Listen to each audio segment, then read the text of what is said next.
Today I'm making an air cooler, mostly with supplies that I already own, which is not very much. Basically, I own a box cutter and duct tape. So the items that you'll need for an air cooler, which will cool down small spaces, is a pre-existing fan. You can go and buy one. You can power up the fan any way you like. The duct tape, box cutter, small battery operated fans, I'm going to use batteries, and then some type of insulating material, which I purchased that for $1, and then the cooler, which I purchased for $2 actually. Since I only had a box cutter, I needed a pretty flimsy cooler that I could cut into with a box cutter. So maybe sometime in the future I'll purchase better tools, and then I'll do this with a standard cooler, and I think I might have better success at it. But let's see what happens with this one and if I can cool small spaces. For the lid, I've made an outline of where I need to cut so that the fan can blow into the cooler. So I'm gonna go ahead and cut this out. I've finished cutting the circle, and now I'm going to I still want it to rest on top of the lid rather than inside the lid because it's a little heavy, and I don't think that duct tape will hold it too much. So I'm going to tape it down on the top of the lid, and I've saved the interior of the cutout because I'm going to build a platform later for the other smaller fans. I'm done taping the fan onto the box, and this is how you get the power for the inside of the chiller. So be careful to not cover too much of the fan. You just want the lip of the fan to be attached, and as you can see, it's holding very well. And I'll have to admit, this is an exercise for me in building something with zero aesthetic appeal and being okay with it.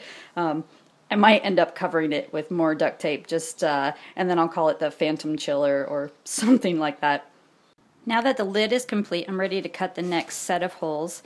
And with the theory that heat rises and the cold air will sit closer to the bottom, I'm going to put the smaller fans to draw air out at the bottom of the cooler. So there will be air pushing in from the top and then pulling out from the bottom. So what I've done is outlined the shape of the fans for the bottom, and then I'm going to cut them out.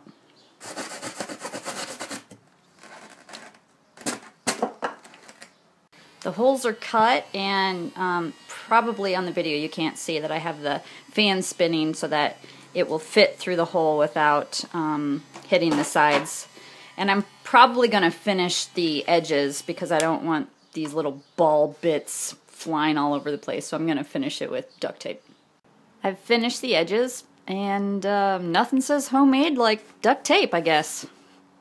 I'm now going to insulate the interior of the cooler with this insulation material that I got, and it's going to try and retain the chillness of the frozen ice as much as possible. So I'm just going to cover as much as I can and cut these up and lay it inside.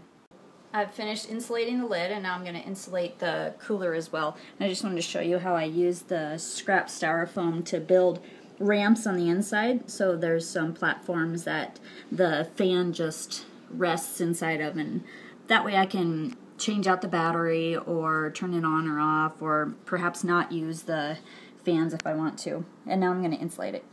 I've finished the insulation process, and now it's time to fill it up with frozen water bottles and test it out. Now it's time to test it out. I'm going to turn all of the fans on, and I've already filled it with water. What I do is I use bottles that I've already used, and I fill them with ice water and then freeze them, and I put some salt in the water to make sure that the water is nice and cold. And you want to be able to have a lot of air circulation in here, and then it's best to try and chill a room that's pretty small. So let's see, the temperature right now is 76 degrees and the relative humidity is 44%. Now these chillers will only work when it's a low relative humidity.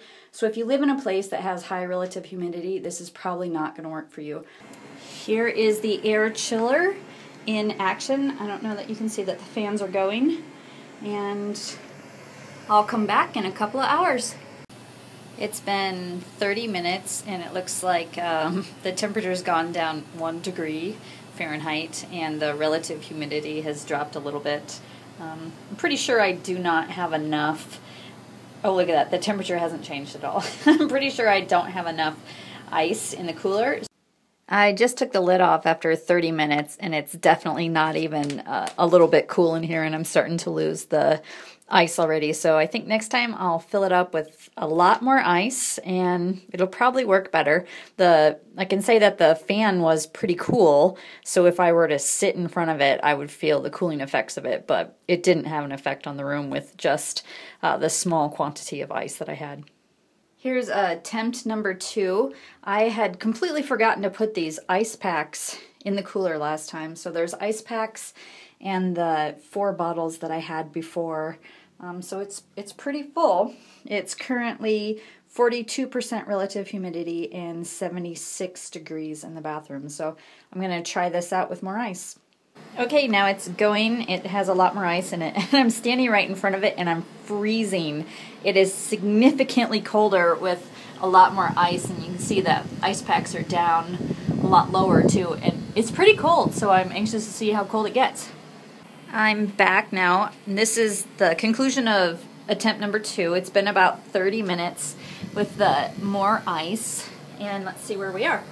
It looks like it's 61 degrees and the relative humidity is 47%. So I think it was pretty effective. It began at 76 degrees Fahrenheit and now it's 61 degrees after a half an hour. So it looks like the air chiller works.